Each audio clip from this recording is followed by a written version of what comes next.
Do you know the expression, to take a leap of faith? What does that mean, to take a leap of faith?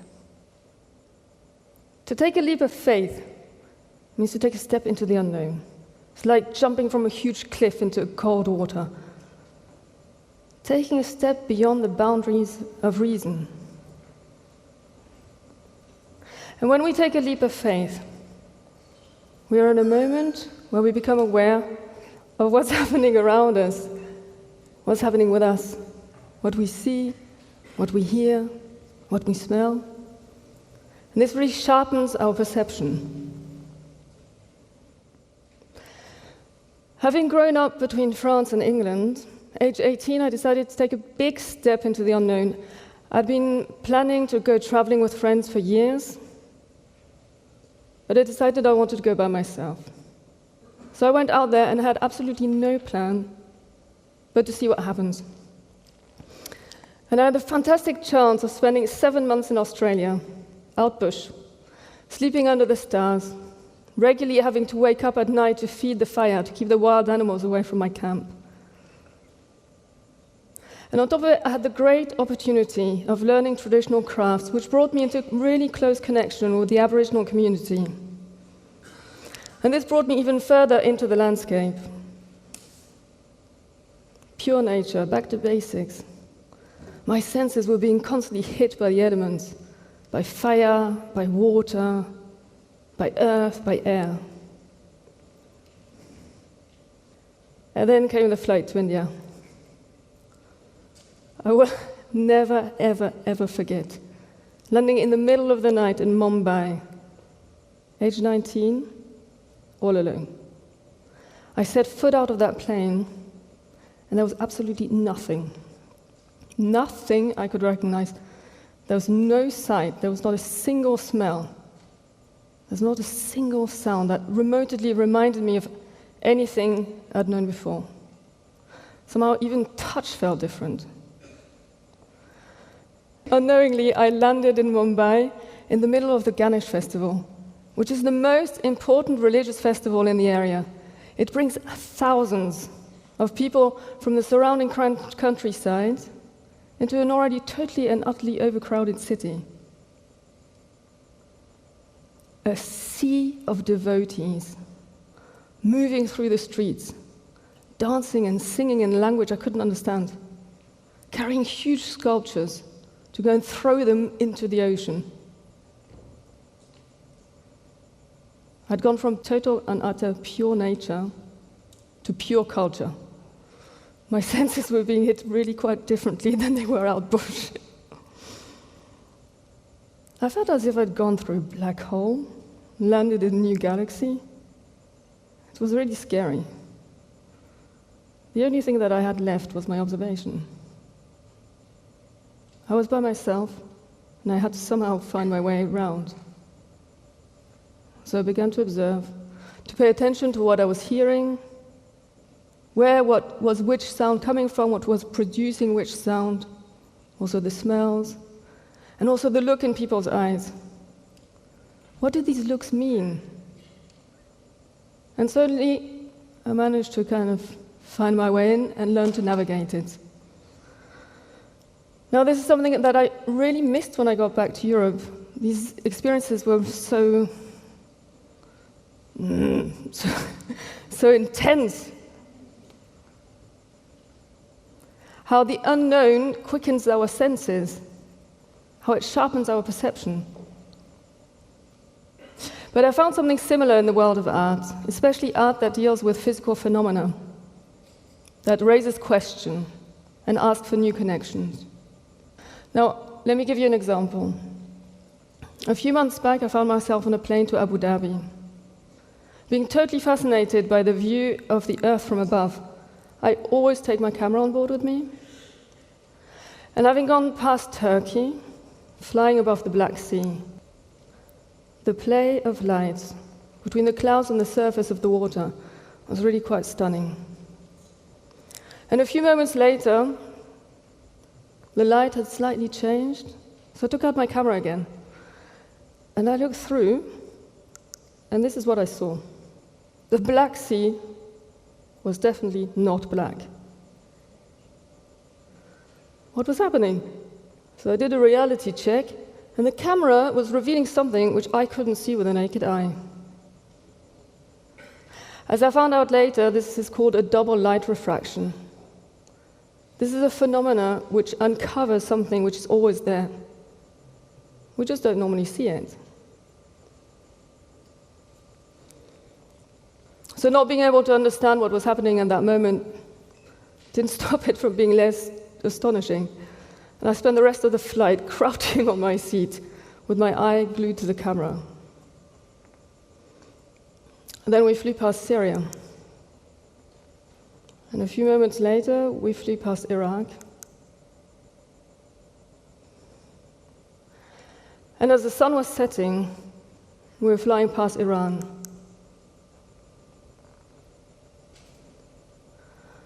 Now this suddenly visible natural phenomena, clashing in my mind's eye with the images that I have of what is happening on the ground at that very same moment. How could such beauty collide with absolute horror? It raised huge questions on nature and on mankind. Somehow I'd caught something which combined anti-utopia and utopia in one image. Now, this surprise which I experienced on that flight is something that I intentionally work with in my art practice. I intentionally create visual shifts to create unexpected experiences. Now I do this because these surprises and this unexpectedness, it makes us aware of what's happening. It makes us aware of what's happening around us and what's happening with us. And on top of it, it creates a very short moment of astonishment. This moment of astonishment, together with very precise sensory perception, it lets us float in a moment of question. Through an experience of floating attention, unexpected ideas and feelings and images can arise.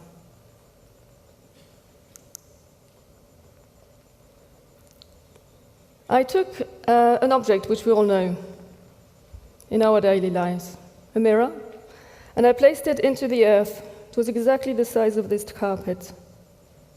And by having its surface level with the surrounding ground, it stopped being that object that we know and created a hole into the ground as deep as the sky is high.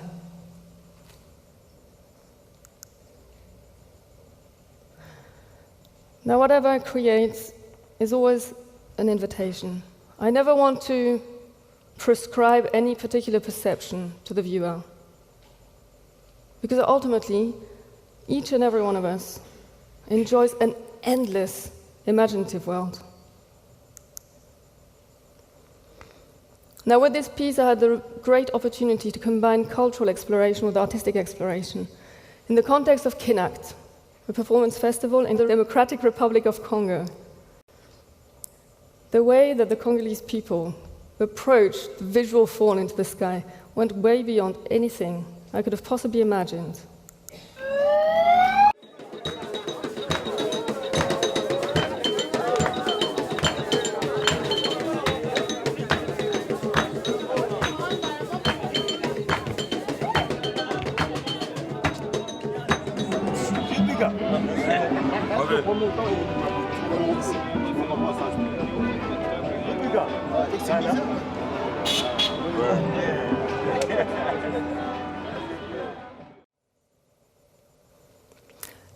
The French philosopher Gaston Bachelard has a very poetical way of expressing how our imagination can influence our reason.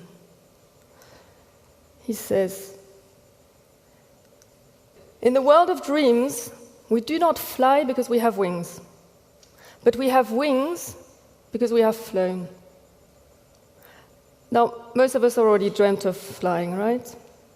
If you think back on those dreams, you'll realize that that dream does not start with having wings.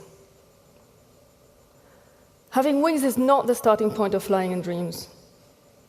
But having flown gives our imagination wings of how it feels to overcome something which is actually impossible. And he concludes with, the principle of flying in dreams is deep. This is the principle which imagination must find. The principle of flying in dreams is deep. This is the principle which imagination must find. So what he's referring to is an experience of wonder. Wonder is a really complex emotion. It is initiated by something singularly beautiful, something rare or something unexpected. And it brings with it an element of surprise, an element of curiosity, admiration, and also contemplation.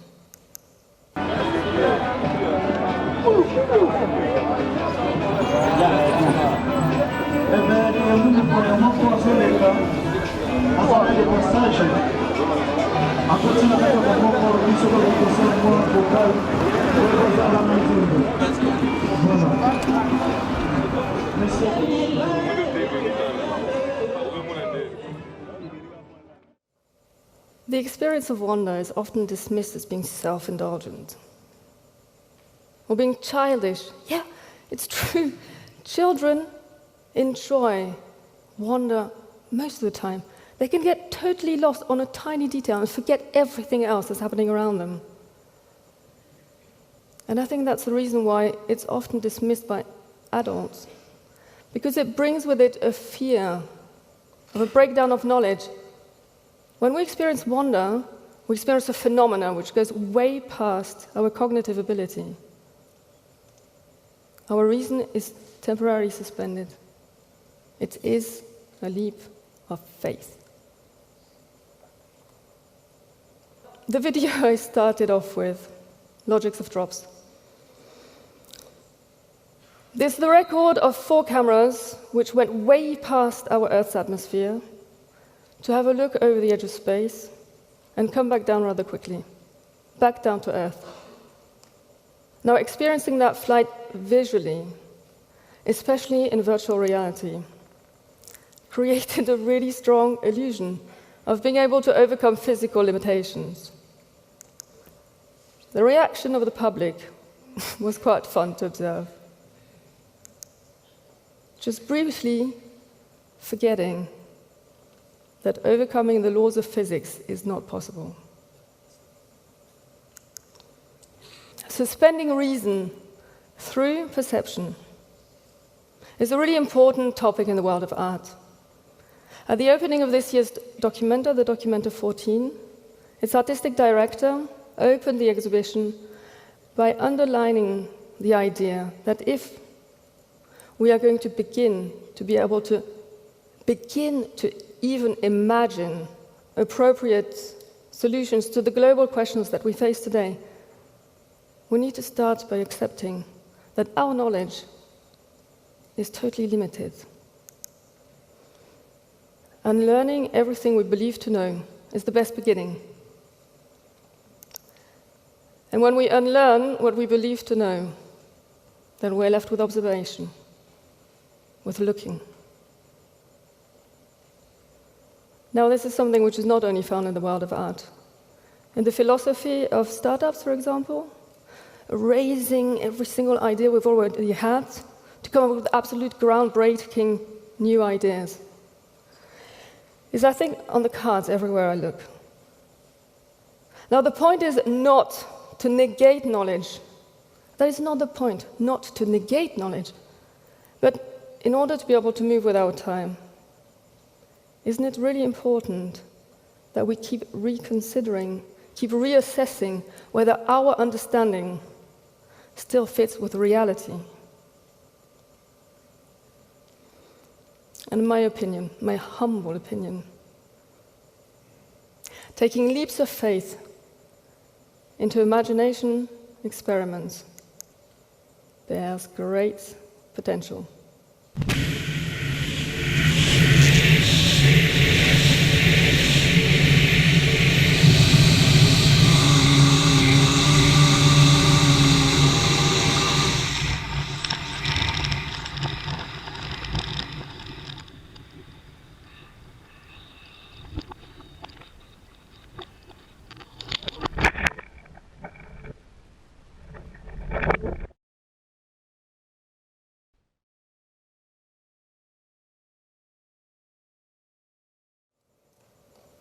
Thank you.